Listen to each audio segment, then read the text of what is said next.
Agaw. Buhaw iki sa na? Grabe. Lungkoy na. Lungkoy.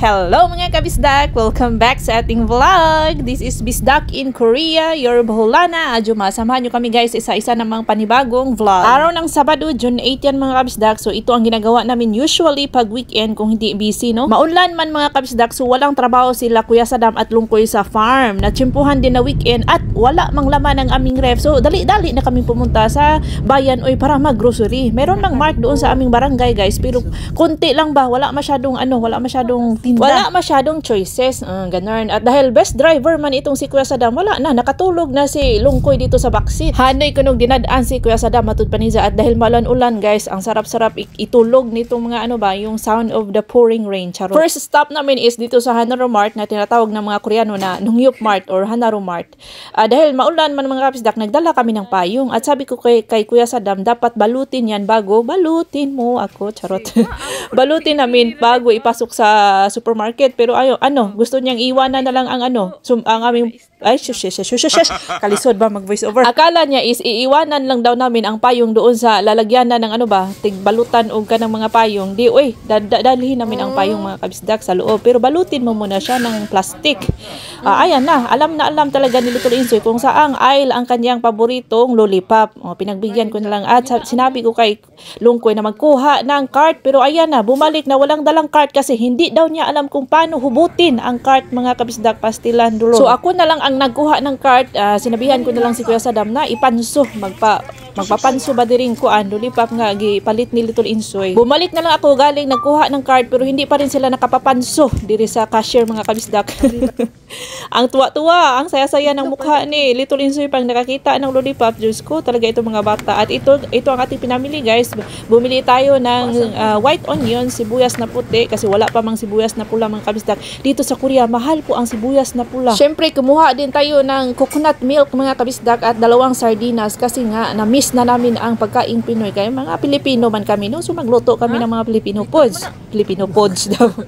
Nagtanong sila sa akin, ano daw itong mga isda na langoy-langoy dito? Sabi ko, bitok yan. Joke lang. Hindi po yun. Ano yun guys? Mga catfish na maliliit. Nagkuha din tayo dito ng mga shells kasi ipagluluto ko daw si Biana ng kanyang paboritong kalgukso kasi weekend man mga kabisdak. So doon tayo mag-lunch doon sa bahay ni Biana. No? Pero maulan man mga kabisdak. So sa linggo, bukas na lang, kinabukasan ko na lang niluto yung ating kalgukso. Nagkuha din ako dito ng mga karne kasi gusto kong kumain ng adobo ba na baboy na pinauga nga adobo nga baboy. At syempre hindi talaga pwedeng makalimutan ang soft drinks kasi may adobong baboy mga kabisdak. Dito sa Korea mga kabisdak, no, abi ninyo, mas mahal pa po ang mga soft drink kaysa sa mga gatas. Yes guys, parang murag gitujo nila sa gobyerno na ayaw nilang painumin ng mga soft drinks itong kanilang mga citizen. Gusto ng gobyerno na healthy lang ang mga tao, kaya mahal na mahal po ang kanilang soft drinks. At kung mapapansin nyo, ang mga tao dito is naga-shorts na kasi June mga kabisdak is summer naman, mainit na mga kabisdak, parang Pilipinas lang din. Naga-shorts na, naga-t-shirt, pero si Little Insoy pinagpants ko kasi nga naulan-ulan man. Doon sa aming bukid is malamig-lamig pa doon sa aming bukid. At nakita ko na may plums na. Ito po ang paboritong prutas ni Little Insoy. Kaya kung makikita nyo si Little Insoy, excited ng buksan. O, tingnan nyo. Gusto nang pabuksan. Tong-tong-tororong. Ana, nangatagak paloy. So, nang ija-ija mi ganing pamunit kay nangatagak man, Ginoo ko, nangatagak kay gusto na lagi siyang mukaon. So sabi ko, magpa-cashier na tayo para makakain na si Little Insoy nitong kanyang plums. Pero syempre hugasan muna natin, no. Mao nang nidritso na lang kami sa cashier para magpapanso, pero parang nabili na namin lahat ang aming mga kailangan, no. At kung mapapansin nyo, hindi card ang aking ginamit kundi gift cash yan mga kabisdak, dahil binigyan tayo ni Biana ng gift cash. Ganyan kabait si Biana mga kabisdak, no. Gift cash pa more, paayuda, may paayuda si Biana sa amin. So ang nagasto namin dyan mga kabisdak is siguro mga 4,000 pesos. Maulan-ulan pa rin, mas lalong lumakas ang ulan paglabas namin sa supermarket. Dahil isa lang man ang aming payong, bawasin po ng kay dami-dami namang payong sa bahay. Bakit isa lang ang aming dinala? So pinauna ko lang si Kuya Sadam at Lungkoy at yung ating karga at binalikan kami ni Kuya Lungkoy. After namin sa supermarket, dumiretso kami dito sa kasi ang plano talaga, ang original na plan is bibili kami ng pizza. Dun ba sa Domino's Pizza? Iwan ko ba kung may Domino's Pizza na ba dyan sa Pilipinas? Masarap, yan po ang paborito namin na pizza. Domino's Pizza or Alvolo's Pizza mga kabisdak.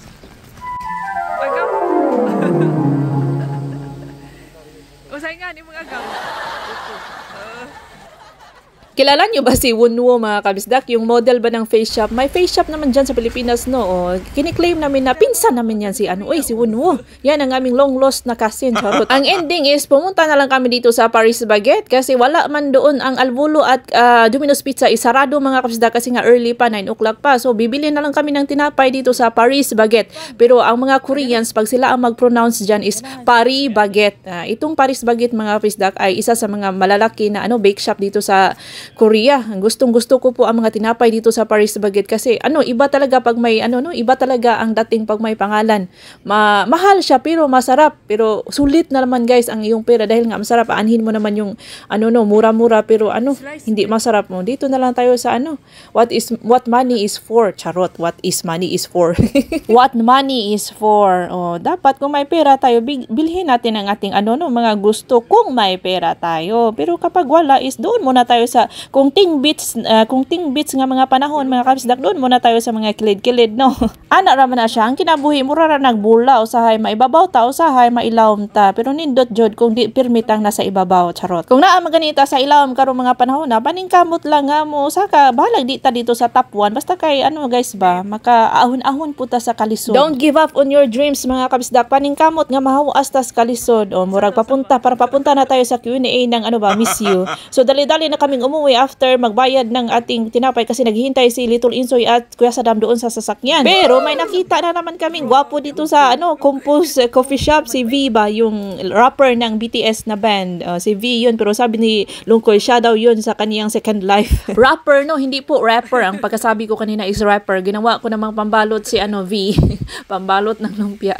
So after nating magbili ng tinapay sa Paris Baguette, gusto ko pa sanang magasuroy-suroy doon. Kaso maulan man mga kabisdak, may lami suroy-suroy nga nagaulan. Oy, hitak ba? Di man hitak kay may lapok. Pagkadating namin dito sa aming barrio is maulan pa din, lalong lumakas ang ulan. From bayan papunta sa aming bahay mga kabisdak is it will take mga 30 to 35 minutes pero ganitong nagulan-ulan nga siguro mga 40 minutes ang aming biyahe mga kabisdak. At pagkadating namin is kahit maulan, lumabas pa rin si Insay para mag-greet sa kanya mga bossing. Grabe talaga ito si Insay, pagka-sweet na aso. Si Little Insoy naman is gusto nang maligo sa ulan. Ganyan, naalala ko tuloy ang aking kabataan na gusto kong maligo sa ulan kapag umuulan sa labas guys, charot. Sa labas naman talaga umuulan. Pagkapasok ko dito sa loob, nakita ko na nagatimpla si Daddy Insoy ng kanyang makuli or yung rice wine mga kabisdak. Makuli po ang tawag dito sa Korea. Giatik-atik ko ani Ninja kasi gusto niyang magtagay-tagay daw. Naihandyo siya nga kung pwede ba isa ka baso magtagay daw siya og makuli. Hindi naman siya pwedeng magtagay-tagay mga kabisdak. Kawa nang na-admit man yan, di ba, last month. Nihirit dyan siya, nihandyo dyan siya. Ingon siya nga, sige please, isarang baso. Mukaon lagi kong daghang cabbage o daghang prutas.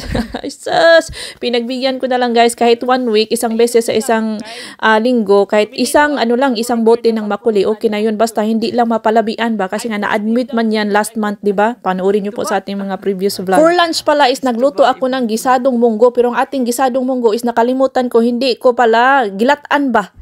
Hindi pa siya, matigas pa ang ating munggo mga kabisdak, so pinapalambot ko pa at nagutom na daw itong si Lungkoy at si Kuya Saddam, so binigyan ko na lang sila ng chame. Yung chame ba, yung Korean watermelon, yung yellow na watermelon, at pinaghanda sila pinakain sila ni Little Insoy ng sandwich. Ay, kabirigod naman itong si Little Insoy. Yan, pinapakain niya ng sandwich ang kanya mga tito. Nagtimo-timo na sila mga kabisdak, kay unjang mapasmo ko nila mga bitok. Hindi kasi yan sila nag-breakfast, kaya yan, nagutom na kahit nagkain naman yan sila ng sandwich doon sa bayan, no? Nung nag-grocery kami, pinakain ko sila ng sandwich. Pero ayan na, tayo mga Pilipino, di dyan magsilbi kung walay rice sa buntag, rice sa mudto, rice sa hapon. Rice is life para sa mga Pilipino. Bet na bet talaga niya ni Little Insoy si Kuya Saddam, ang kanyang Uncle Saddam, guys ba? Yan po ang kanyang paboritong kalaro. Pero pag dumating yun si Kun Gumubo, yun ang pinaka-the best friend talaga ni Little Insoy, si Kun Gumubo. Pinatikim ko kay Lungkoy ba ito mga plums kasi first time man nilang makatikim nito mga kabisdak. Oh yan, matamis daw. Berbunuang. Usa pa ba? Usa kang it. Murag apple na. Usa pa kang it. Dili, usapay.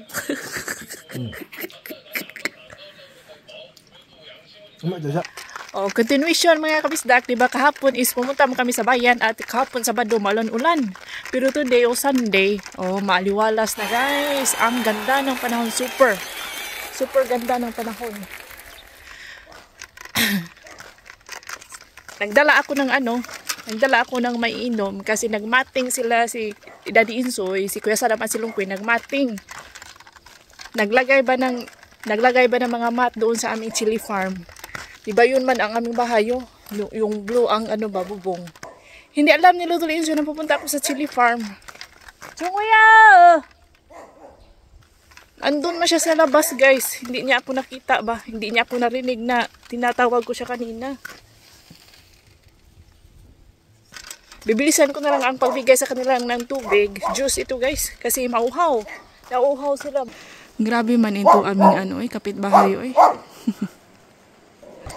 Halos araw-araw akong dumadaan dito sa tapat ng kanilang bahay. Araw-araw din niya akong tinatahulan. Grabe siya.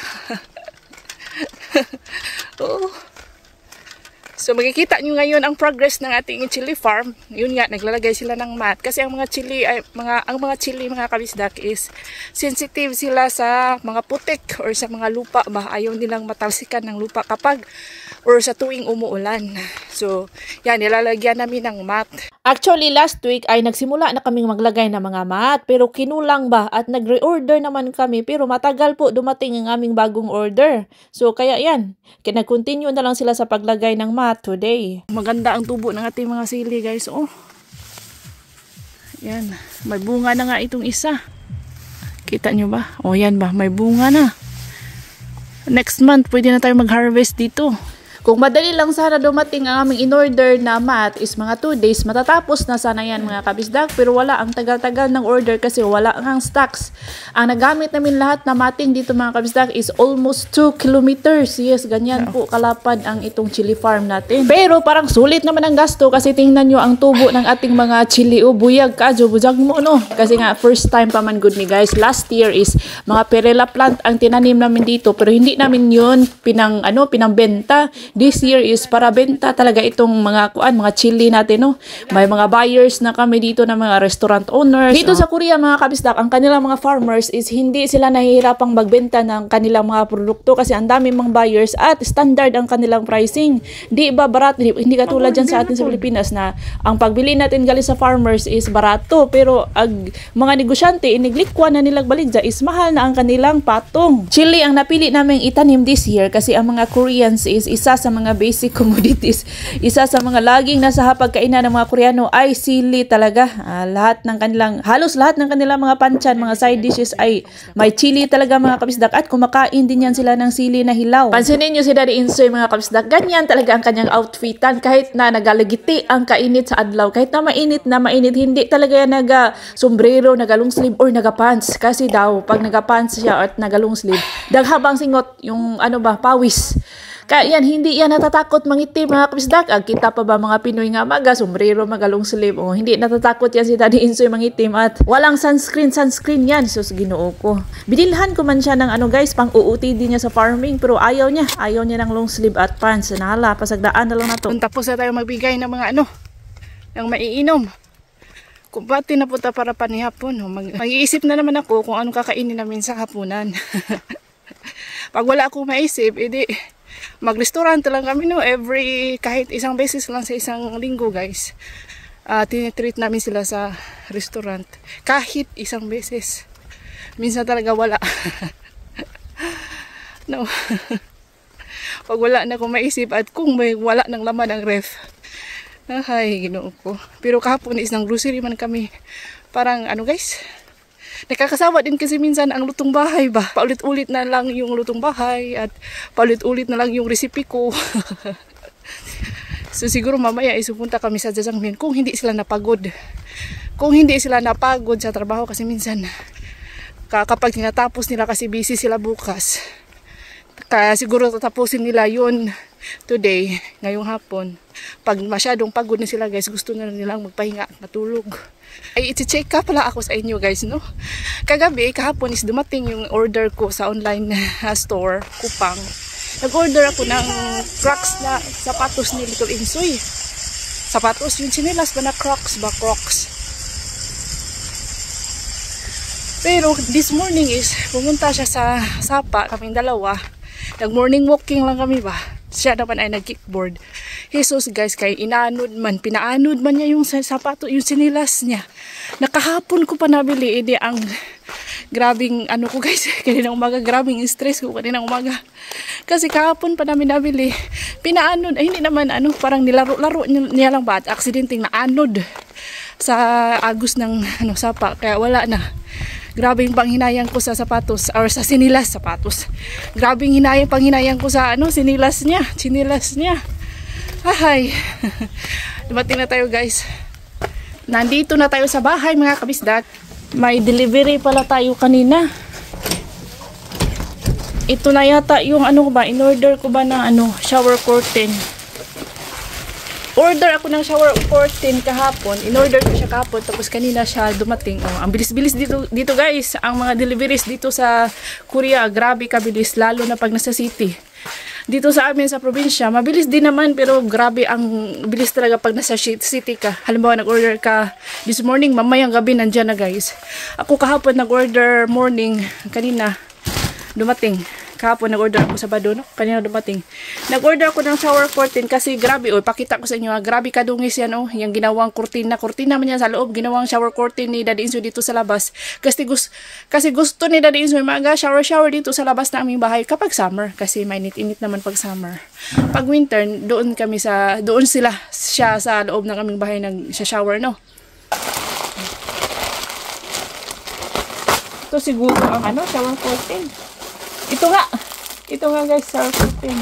Nabili ko lang, sale ito guys. Nabili ko lang, ang original price nito is nasa mga 500 pesos. 500 to 600 pesos. Dito sa Korea, mga 12,000 won. 12 to 15,000 won. Tapos nag-sale siya ng 3,000 won na lang. Kaya, in-add to cart ko agad. 3,000 won, nasa 100 plus lang guys, pesos. Ito naman is, kasi nga summer na, palaging, may ano man yan si Insoy, Little Insoy, may rash guard ba? Pero gusto kong pang dalawa kasi sa Yuchiwon, sa kindergarten, nagsuswimming din yan sila, para may extra siya ba, halimbawa basa, kasi nagsuswimming din naman siya dito sa amin sa bahay, kapag basa, pag kailangan nila ng rash guard doon sa Yuchiwon, sa kindergarten, kapag mag-outing sila, ito yung kanyang pang-outing na rash guard. Maganda din yung, ano niya, pouch niya, Ito. Ang nagustuhan ko dito is may shower cup na nakasama. Ito ba? May shower cup na siya guys. Pang ano man to? Size ni Little Insoy. 5 to 6 years old. Ang cute din ng shorts Size talaga ito ni Little Insoy. Kapag bumibili ako ng mga damit guys, naano ako ba kasi lumalaki na talaga si Little Insoy. Oo, kasi yung sizes niya is nag-i-increase. Last year size, ano man siya, 110. Tapos ngayon size 120 na siya. Next year size 130 na siya. di ba? Lumalaki na ang ating mga chikiting. Tapos tayo tumatanda ng patanda tayong mga parents. Ito ang kanyang set, guys. Yan. Shorts at itong pang itaas. Yan. Maganda siya sa personal. Tapos may cup na rin.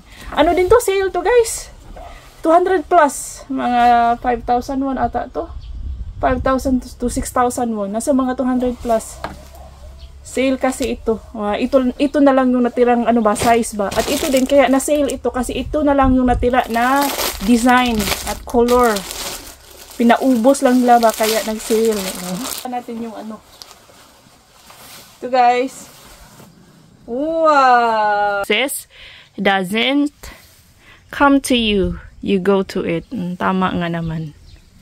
Ngayon ko lang napansin na may nakasulat pala dyan na magandang saying. Kasi nung pag-add to cart ko dyan mga kabisdak, nung nakita kong sale sa diretso na, wala na akong basa-basa, wala na akong tingin-tingin, basta kay kulay blue siya at naka-sale. Finally, maka-retire na dyan ang atong DIY nag-taum-tom nga shower curtain mga kabisdak. So, kailangan ko pang umakyat para itali. Dito ko lang siya itali sa mga gilid-gilid, no. Ang suliran lang na ho dire, ang problema lang na ho dire is, kapag mahangin mga kabisdak is, pupunta siya doon sa iba, ubos ba? Ipalid ba siya sa hangin kay kininggaan na lagi ato ang shower curtain. So, kailangan natin ng stopper. So, nagkuha ako na dyan ng tire wire mga kabisdak at ng ato itali iba, tire wire. Wala man ako nakitang PC. So, tire wire na lang, tire wire ni Daddy Insoy. At ibaligtos rin no siya ingan na. So, ayan na guys. Tapos na tayo. So, ayan na guys. Tapos na nating